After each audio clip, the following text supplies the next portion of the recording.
Jeremy Corbyn has said Labour is gaining a huge amount of ground on the Conservatives in the battle to win the general election.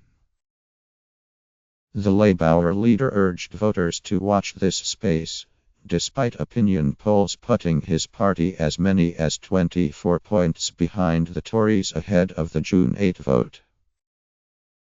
He continued efforts to shift the focus of the campaign away from Theresa May's call for voters to give her a Brexit negotiating mandate, and onto Labour's aim of tackling inequality. Speaking during a visit to a children's centre in Bristol, Mr. Corbyn told Sky News, "We've just started the election campaign. We're 72 hours into it and I'm loving every moment of it. We're gaining support. We're gaining a huge amount of ground and we're getting a great deal of support. Watch this space." He added, "We are putting a message out there. This country does not have to be so divided. There does not have to be such appalling levels of poverty and unachieved ambition because of people growing up in poverty. That's our message. That's the one we're putting out. And the Labour Party is totally united in putting that message out. Okay." Mr. Corbyn also revealed he had not decided whether he would stand down if Labour loses the election. Asked if he had decided what he will do in the event of defeat, the Labour leader replied, "No decisions at all. What an absurd question. We're 72 hours into the election."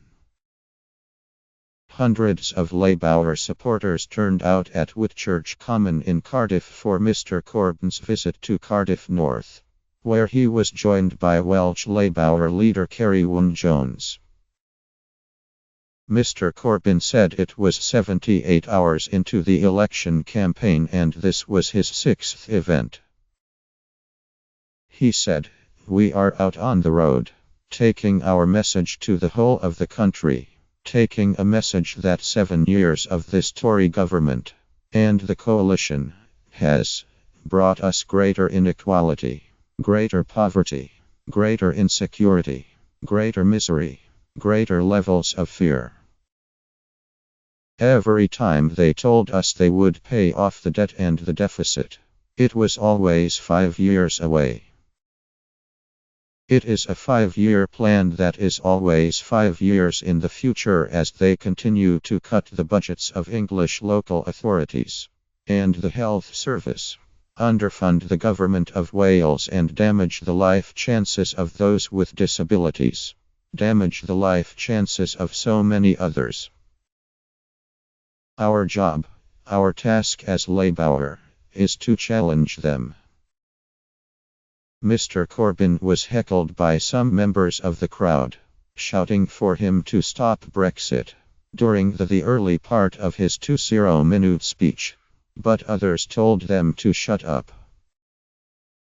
He said that within a few hours of the general election being called, 2,500 people had joined the Labour Party, with thousands more joining in the last few days.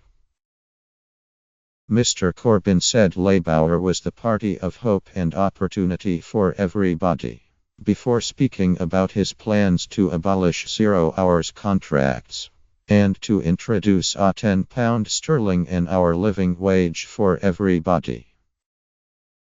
Introducing the Labour leader, Mr. Jones said, "We know that Britain faces a choice between a tired Tory government that has run out of ideas and a Labour Party full of ideas, full of hope for the future. In 2010 we were told austerity is necessary. In 2017 we are still being told austerity is necessary. But austerity is a political choice, not an economic necessity. It is time for change." On the topic of education, Mr. Corbyn said, "In schools in England where the Tory cuts have been biting the hardest, What are they doing? Spending money on grammar schools and free schools and slicing the money from the normal state schools. So schools are collecting money from the parents in England to buy the books. In Wales it's different because you have got a government that is determined to properly fund education and give every child an opportunity. That is despite the £9 billion cut the Tories have made to the Welsh government's budget. There is a difference, and Labour is that difference.